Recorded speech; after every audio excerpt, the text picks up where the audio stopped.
Sir, please help me check the amounts in this account. Okay. I think I have to steal all this money in my madam's account and run away. What if I tell you that sometimes, no matter the kindness you show to people in this life, it doesn't stop them from hurting you, either destroying you? Watch carefully as this story teaches us the important lessons about how evil people always get kindness from whosoever they want to destroy it. Long time ago, there was a man called Mr. Ola. He was a hard-working man who lived in a nice house in Lagos with his beautiful wife, who everyone called Mama Zara, and their daughter, Zara. Zara was 15 years old, a quiet, well-behaved girl who loved going to school and helping around the house. The family was not rich in a loud way, but they were comfortable. Mr. Ola worked in an office. Mama Zara worked in a bank, and every morning the house was filled with the sound of people getting ready, ironing clothes, eating breakfast, packing bags, before they all went their separate ways. Now, because both parents worked and Zara was still in school, the family needed someone to help keep the house in order. That was how Oluchi came into their lives. Oluchi was a young woman from the East. She came through a connection, a distant relative who said she was a good girl looking for work. Mr. Ola and Mama Zara took her in without hesitation. They gave her a room at the back of the house, they bought her dresses, shoes, and sometimes pressed money into her hand just because they felt like it. They never overworked her. They never insulted her. They treated her like she was part of the family. And for a while, everything seemed fine. Every morning, after Mr. Ola drove off to work and Mama Zara headed to the bank and Zara carried her school bag and walked out through the gate, Oluchi had the house to herself. She would sweep, mop, wash clothes, cook, all the normal things a house girl does. She was good at her work. Nobody complained. In the afternoons, when Zara came back from school, the two of them would sometimes sit together in the kitchen. Zara would drop her bag and wash her hands and come to help Oluchi with the plates. They would talk about small things, school, food, TV programs. They would laugh. Oluchi would smile. From the outside, it looked like a happy home, but deep inside Oluchi's chest, something dark was growing. You see, Oluchi had a habit. Whenever Mr. Ola sent her to the market with his ATM card to buy foodstuff, she would stop at a POS stand on her way back. Not to withdraw money, no, just to check the balance. She would hand the card to the POS operator, punch in the PIN, and watch the little printed receipt come out. And every time she saw the number on that paper, her eyes would go wide. She knew the pins to both Mr. Ola's card and Mama Zara's card. Mr. Ola trusted her so much that he had given her the pin himself the first time he sent her to the market. He never thought to change it. He was that kind of man, trusting, generous, and never suspicious of the people he loved. Oluchi saw the money, and something in her began to change. She started thinking, dangerous thinking, the kind of thinking that starts small, like a crack in a wall, and slowly spreads until the whole structure is ready to fall. Then one evening, Mr. Ola came home different.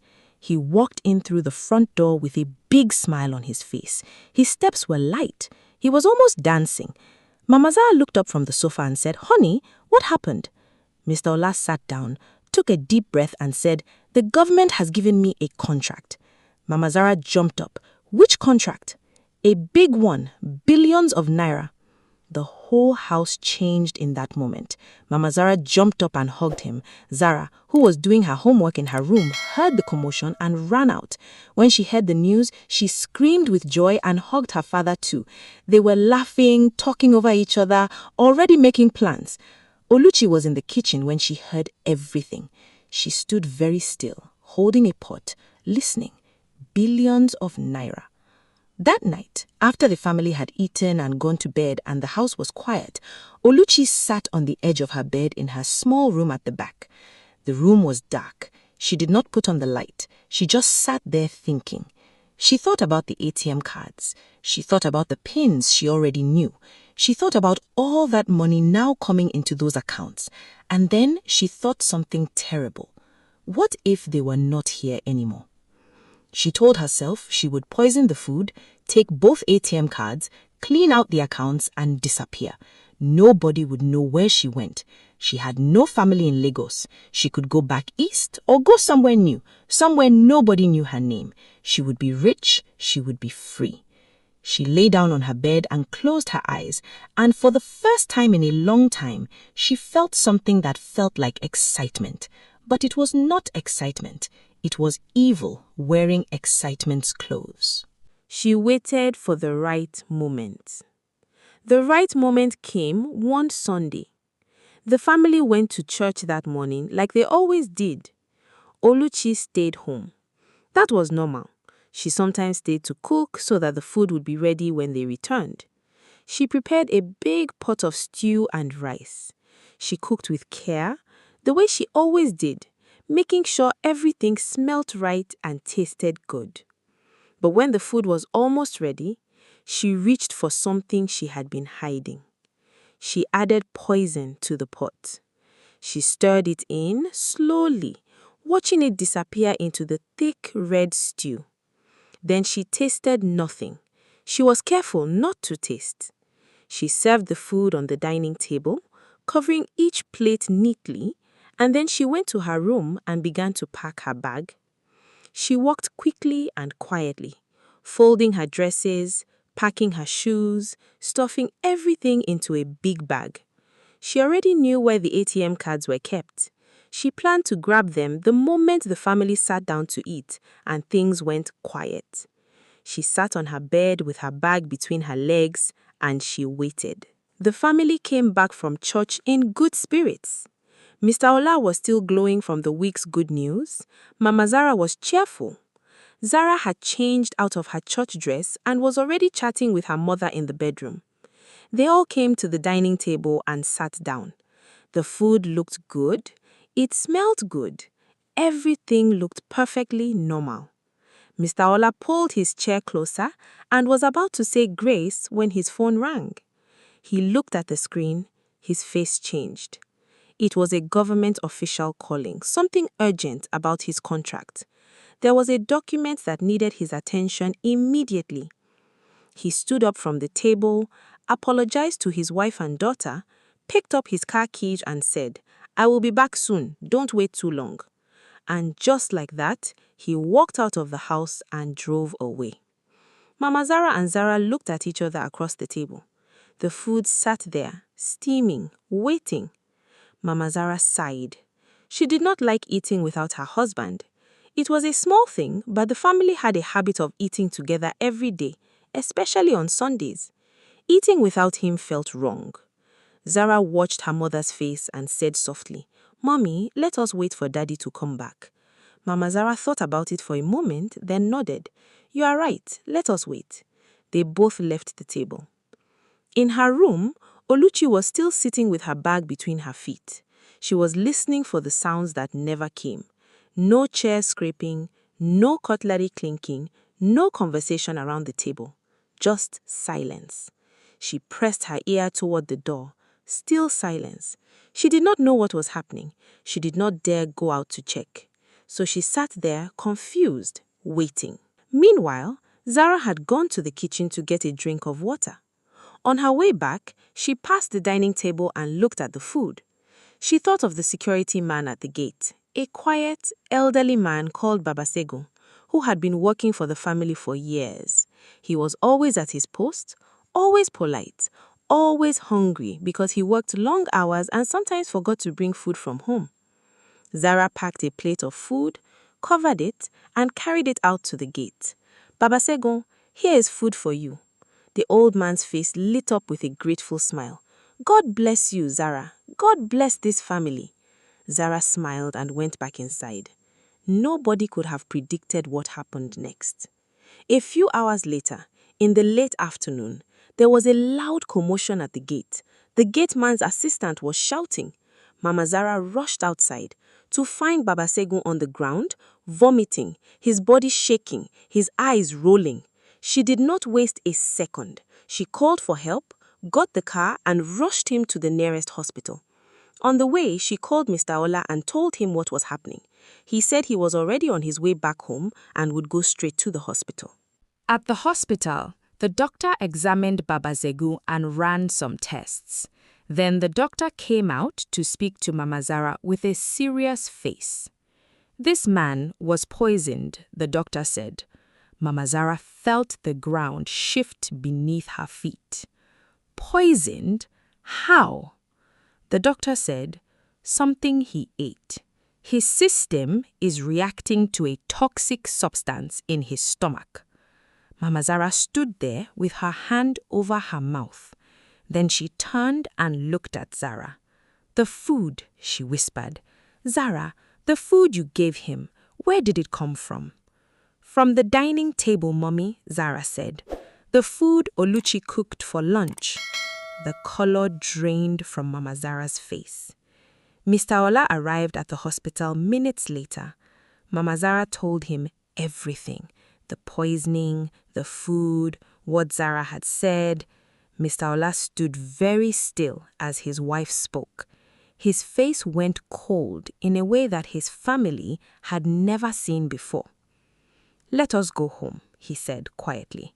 They drove back in silence. Now, Oluchi had no idea that Zara had taken food out to the gate man. As far as she knew, the family had simply decided not to eat. She thought maybe they had eaten somewhere else, or maybe they were waiting for Mr. Ola. She was still in her room with her packed bag, growing frustrated, trying to figure out what had gone wrong with her plan. When she heard the sound of the car pulling into the compound and the front door opening, she quickly pushed her bag under the bed and came out looking normal. Mr. Ola and Mama Zara walked into the sitting room. Their faces were unreadable. Oluchi, Mr. Ola called. Come here. She came out from the corridor and stood before them, adjusting her dress, trying to look calm. Sir. Mr. Ola looked at her for a long moment before he spoke. The gate man is in the hospital. Oluchi blinked. Ah, what happened to him, sir? He was poisoned, Mr. Ola said. Oluchi opened her mouth. Poisoned? Ha, God forbid. Who would do such a thing? The food he ate came from this house, Mama Zara said. Her voice was shaking. From the food you cooked today. And then Oluchi did what people do when they are caught but not yet ready to confess. She denied everything. She shook her head vigorously. She raised her hands to the sky. She called on God, on her mother, on her ancestors. She swore on everything she could think of. She said she had cooked that food with love. She said she would never harm anyone in that house. She was crying now, or something that looked like crying. And here is what made it so painful. Mama Zara almost believed her.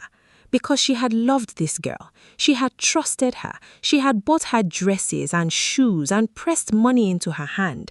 The idea that Oluchi could do something like this was too terrible to hold in her mind.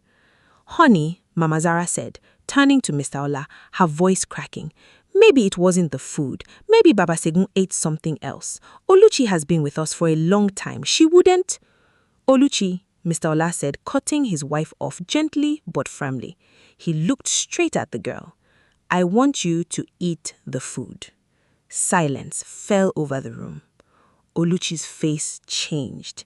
It was a small change, a flicker, like a light bulb that dims for just a second before coming back on. But Mr. Ola saw it. Zara saw it. Even Mama Zara, who desperately wanted not to believe, saw it. Sir, Oluchi said. The food on the dining table, Mr. Ola said, pointing toward the dining room. Go and eat it. If you cooked it with love, like you say, there is nothing to fear. Oluchi looked at the dining table.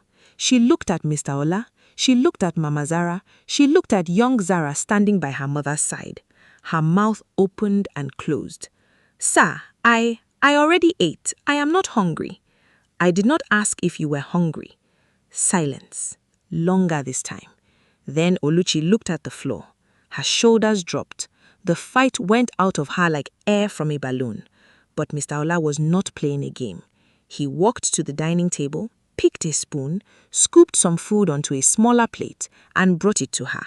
He set it on the center table in front of her and said, "Eat." Oluchi stood there for what felt like a very long time. Then, slowly, because she had no choice, because she had been cornered and she knew it, she sat down. She picked up the spoon. Her hand was shaking. She brought the food to her mouth. She swallowed. Nobody in that room breathed properly for the next few minutes. Then Oluchi's body began to react. She went pale. Her hand gripped the arm of the chair. She made a small sound deep in her throat, and then in front of Mr. Ola and Mama Zara and young Zara, she collapsed. Mama Zara screamed. Zara grabbed her mother's hand. Mr. Ola stood very still, watching, his jaw tight, his eyes filled with something that was not quite anger and not quite sadness, but somewhere between the two. They called an ambulance.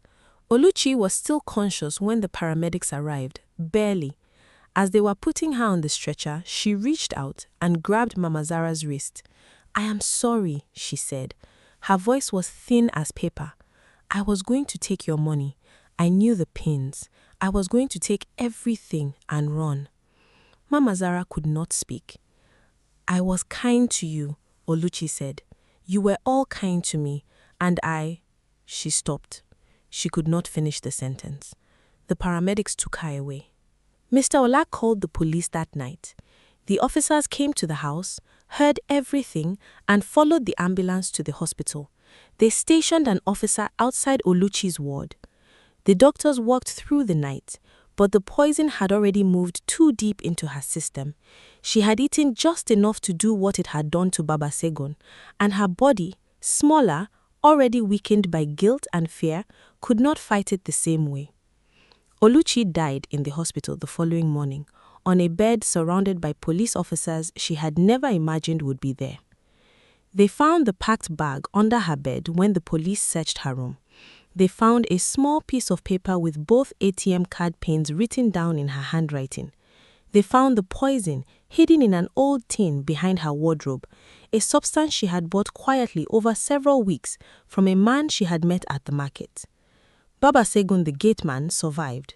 He was in the hospital for 5 days, but the doctor said he was strong for his age. When he came back to the house, thin and slow but alive, Mama Zara held his hand and wept. He too wept.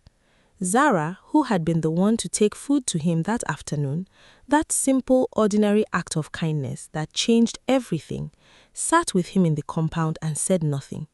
Sometimes there are no words.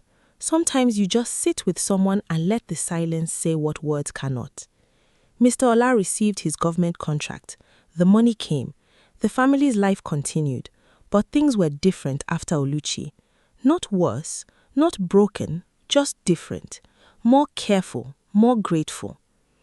Mama Zara sometimes stood at the kitchen door in the evenings and looked at the dining table and thought about that Sunday afternoon when they had almost sat down to eat and how thin the line was between the life they had and the one they nearly lost. She thought about how trust is a gift and how some people receive that gift and protect it and how some people receive it and crush it in their hands. She thought about Oluchi, the girl she had bought dresses for, the girl she had believed in, and she felt many things at once: grief, anger, sorrow, and a deep, deep sadness for the kind of hunger that makes a person destroy the very hand that is feeding them.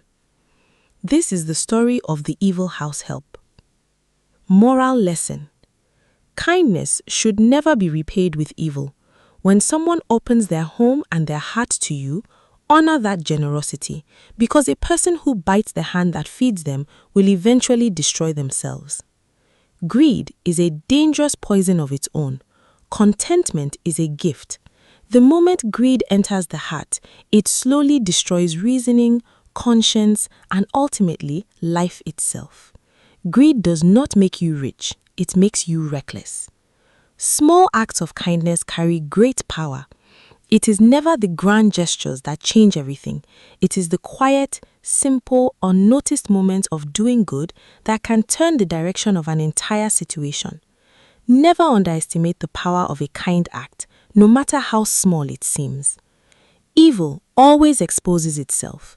No matter how carefully a wrong plan is laid, the truth always finds its way out. Wrongdoing cannot hide forever. Justice, whether through man or through circumstance, will always arrive in the end.